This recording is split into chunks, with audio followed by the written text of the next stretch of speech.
Welcome back, travelers, to Legendary Lore, where today we are going to be talking about Yawgmoth. We're going to talk about the Thran. I know him. A lot of people do. We're going to be talking about the Thran. Basically, this is the prequel to the Brothers' War. And we kind of actually did this episode in the past. It's one of our more popular episodes. It has Rebecca and Glacian in it. The problem is that was one of our first Legendary Lores. Oh, it's very choppy. It's choppy. By choppy, I mean I didn't chop it up. I was going to say it's lower quality. It's just generally not the format that we have here.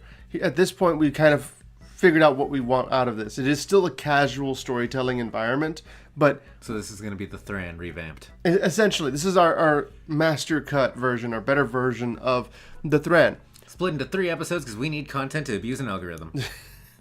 It really depends on how much it actually goes into. They tell you domestic abuse is wrong. It is. But algorithm abuse, it's not. Abuse that algorithm. Algorithm abuse is not a joke, Joe. Unless your partner's name is Algorithm, then I've actually made some terrible jokes. Yes. So, basically, what we have is it opens up with a giant war happening.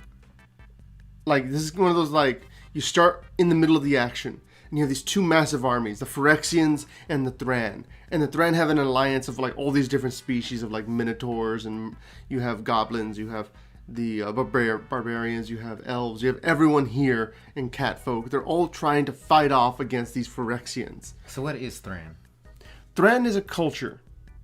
Kind of like how if you were a Roman at one point, it didn't mean that you were Italian. It meant that you were under the rule of the Romans. So were they always artifact based? So basically, the Thran as a people were artificers. And that's kind of a really good question because that leads into the next part where we have a flashback to where everything started to go wrong. Essentially, what we had was an entire civilization built on 2 major ideas. You had the artificers, and then you had the eugenicists. Obviously... Yawgmoth was the eugenicist. Yes, he was the leader of the eugenicists, and he was accredited... So wait, the Phyrexians were like a branch from the... There were no Phyrexians yet. You'll discover a bit more. So essentially, but you said the Thran were warring with the Phyrexians. This was at the beginning. Now we're having a flashback. So you set up a story in the novel, and it's like, how did we get here? And then it goes back, and we see what happened. But like essentially, the Phyrexians are like a confederacy to the Thran. Sort of. And the confederacy wins. It'll become a lot clearer once we get through the story. Because essentially what happened is that you had these 2 warring factions, and the artificers won, which resulted in all the eugenicists getting exiled for years. Oh. During that time, the artificers were able to basically do whatever they wanted to. I believe there were about 8 different city-states, essentially, major areas. We know that there were, I actually have the names written down here somewhere. So, we have 8 city-states. Halcyon, which is where most of the stuff is talking about. I recognize that one. Nyoron, or Nyoro. Already lost me. Nyoron. Seton, Foenon, Orleazon, Shignon, Losenon, and Wington. See, I thought you'd pick me back up, but no, you did lose me at the second one and did not get me back. Yeah, so basically all of these are all over Dominaria. In old pre-revisionist ideologies and like stuff that was going on, apparently the Thran were supposed to be a multiversal civilization. But here, once we actually find out about them, they only existed on Dominaria. But they were all over Dominaria. You had some in Urborg. You had some near the Llanowar areas. So, all those different things, right? Mm-hmm. And basically what we find is that they wind... You good? Okay. So basically what happens is that out of all of these different areas, we know for a fact there was one in Shiv, because that's where the mana rig is. Yes. The one that survived. But at the same time, there was actually an even bigger mana rig in Halcyon. Halcyon happens to be where the modern day Cave of Koilos is. And so and that's where Evra comes from. Yeah. Halcyon's witness. Yes. Yes, now it makes sense. That was going to be mentioned at some point in the future. Sort of. I mentioned it now because it's like all I know of Halcyon. Okay, so basically Halcyon is where the Thran were originally from. And so they have this whole society, and they're super arrogant. Because obviously, these are artificers, they think they're the best of the best, the master race, that whole deal. Wait, so are Glacian and Rebecca Halcyon? Yes. Or they're Thran? They're Thran. Really? Yes. Oh. And the thing is that the 2 of them are on the council of the Thran. Because while Glacian is an artificing master, he's a brilliant, like when it comes to actually building things, he can make anything possible. Rebecca's the idea person. So she has these inspirational ideas, and then he makes them a reality. Okay, I remember these descriptions from Yes. the original one. So I mean, of all these nicknames. Oh. Yeah, so essentially what happens is that Glacian is able to take anything Rebecca comes up with and he makes it into a reality. One of those things being that she believes in the idea of ascensionism.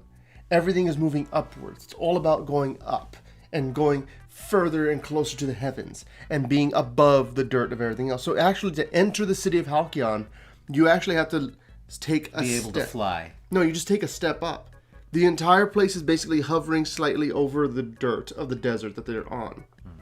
And in order to actually enter Halcyon, there's like your foot has to leave the ground. You have to ascend just to enter the city. That's just how like pretentious this entire city is. I like the idea better that you have to fly to get in there. I'm sure you do. That's probably where I would have gone if they had been able to progress. Technically, it sounds like something's stopping them from progressing. Technically, that does happen. As the story progresses, she has an idea for what's essentially just a giant sedan, like those chairs you like lean into, and it was a platform that would rise up and fly up above the entire city. Isn't Sedan that prince from Breath of the Wild? So basically, what we have is a story that is all about these people progressing.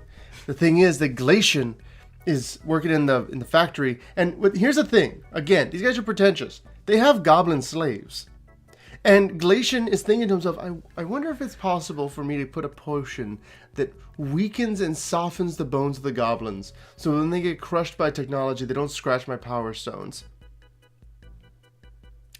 That's the kind of stuff he's thinking about, because these goblins keep dying, and he's very annoyed by it. It's like the meme where they're in bed. I bet he's thinking about other women. How do I save my power stones? Yeah, essentially. So basically what happens is that while Glacian is doing all of this random sick guy just kind of climbs up out of the darkness and stabs him with a power stone. Oh. The man is named Gix, but he is infected with a disease called phthisis, which essentially just means to degrade. It sounds like that could evolve into Viresis if we progress the story. Maybe. And so phthisis is now infecting Glacian, and Glacian's like, oh snip, I've been stabbed by a power stone. And they can't take it out. It's so deeply woven into his body. And all these magicians, or these technicians, these artificers, they're trying to use their magic to be able to heal him. What? Just imagining, because how you have the magicians or what? Magician technician, because like how you have the nurse and the nurse practitioner, which is basically a doctor. Yes. Just imagining you have magician and then magician technician. He goes, what is your position? I am the magician technician. Just like, you're just not a magician. I am basically a magician. I just get paid less. Yeah. So basically what winds up happening is that he gets stabbed. He's freaking out, and then these magicians, they're trying to heal him with magic. The thing is that every time they do it, it just makes it worse. And the thing is that no one is able to do anything. No one on in this whole city of these super smart people is capable of fixing what's going on with Glacian. So Rebecca, she gets desperate. So she sends out a missive to the smartest man she knows, the leader of the eugenicists, Yawgmoth.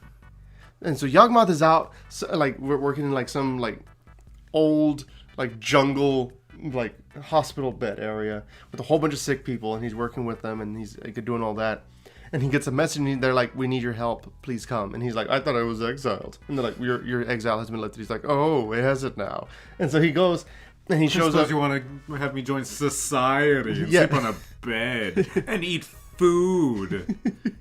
So Have you not been doing that? he goes back to Halcyon, and he sees this like the step, and he's like, oh really? It's like, I'm going to destroy these people so hard. So he goes on, he steps on the step, and he's going, and he's like, oh, hello, Rebecca. How you doing? How are you? Hello. It's great that you've called me. Yeah. So he sees her, and he sees Glacian, and Glacian's like, And so basically he starts working with them, and he's looking into it, and he figures out, oh, this is okay.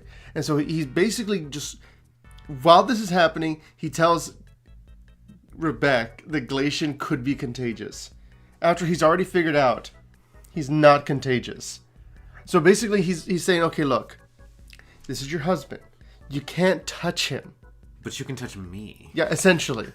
And so basically what happens is that over the course of this whole deal, Yawgmoth slowly begins to reveal bits and pieces of things that he basically figured out immediately. So like the idea of this is caused by the fact that his Power Stone is absorbing the magic. And the Power Stone has all these problems. That if you're trying to use magic, it's not going to help. So you have to use some kind of other method like artifice and actual organic medicines in order to actually heal him, to figure these things out. But for some reason, it's not working on Glacian. For some reason. And so at the same time, he's telling Rebecca, no, you can't touch him. If you touch him, you could get infected. It's not transmissible that way. It has to be like through a wound. So as long as he doesn't like accidentally stab her or something, he's fine. Oh. When this is happening, you also find out, or Yawgmoth is learning about, the Caves of the Damned. So remember how I was talking about how there's a whole idea of ascensionism? Well, basically their way of punishing people or getting rid of people that are just... Go to the floor. Basically, they put them in a cave. Oh. A pit. What would become known as the Caves of Koilos. And so all these people are in here, and that's where Gix had come from. The place is full of disease. And so one of the things Yawgmoth does... Oh, so it wasn't premeditated. It was actually just, how dare you put me underground? Yeah, essentially. So... And then Yawgmoth was just like, you're a good guy. Well, here's the thing. I'm not. Yawgmoth knows that the best way to try and figure out what's happening with Glacian is to find the source of who infected him. So what happens is that Gix is the leader of the underground, essentially, or like at least a group, and they lead an uprising. And they come out and they just start stabbing people, trying to get, and as they're going through, trying to do what they need to do. It's during this time that Yawgmoth is actually with some of his physicians, and he fights back, and they capture Gix. It's during this time that basically Yawgmoth forces Gix to swear loyalty to him, and he becomes his patient. So now you have Gix and Glacian, they're both there, and Yawgmoth's just experimenting on them continuously. Wonderful. At the same time that's happening, he's working with Rebecca and getting as close as he can to her. And slowly being like, oh, I'm so tired. Like, and she's obviously she wants to be faithful to her husband, but she's also incredibly lonely, and this guy's so incredibly attractive with his dark curly hair. And so basically... Yawgmoth doesn't have curly hair. Shh. So basically, all this is happening.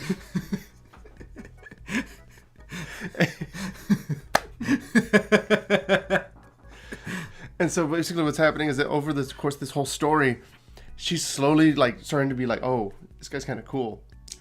My husband's dying. I need comfort. And so while that's happening, Glacian is absolutely hating everything because Yawgmoth does not use anesthetic. He has anesthetic. But he doesn't use anesthetic. It's more like, oh, this looks like a bad skin disease. And he'll just like take out like scalpels and start scraping stuff off of them so that he can get like his samples and stuff. And he purposefully makes it as excruciating as possible. Like there's a sore on one of their feet, and he just like kind of scoops it and keeps scooping into it just so that he can get a sample. He gets a lot of samples basically every day for no reason. So that's how pain became part of the Phyrexian thing. Like he just loves doing it to him. He loves inflicting it on them. So while that's all happening, Rebecca had a whole thing that she and Glacian were supposed to go do, where they were going to have this big like ascension event. Okay. And during that, they basically like almost like he can't go. He's sick. He's way too like he's delusional. Listen to him. And he's like, Yawgmoth is trying to kill me. He goes, see, he's delusional. And so basically, Rebecca started being like, well, maybe I need to go with Yawgmoth. Like maybe Yawgmoth should be the one to go on the council with me and all this other stuff. And so that's what happens. And so while this is there, she's like, Yawgmoth, I have something to confess. I really like you. And he's like, sorry, but I have a lot of work to do. He's playing hard to get. Yes. Because he's such a trash person. That not only is he manipulating her to fall in love with him, he's also just toying with her in general. And so Yawgmoth does all that. Glacian at the same time is like, well, this Power Stone has all this stuff to it, and he still has his faculties, and he begins to realize there could be entire planes kept inside of these Power Stones. And as he's thinking about that, like the possibility of an entire world being kept inside of it, a planeswalker shows up named Dyfed. And Dyfed is apparently another Thran person. She was a Thran planeswalker. And she senses that instead of Glacian, there's a spark. And that's where we're going to end this episode. Oh. Thank you guys so much for watching. We're going to go ahead and catch you guys next time with some more of the Fall of the Thran. That's a saga. Go ahead and leave a like if you liked the video and subscribe so you don't miss any of the Thran or anything else we have coming up, because after this, you know what's coming. And Teferi's going to be there for some reason. It's true. Bye, guys.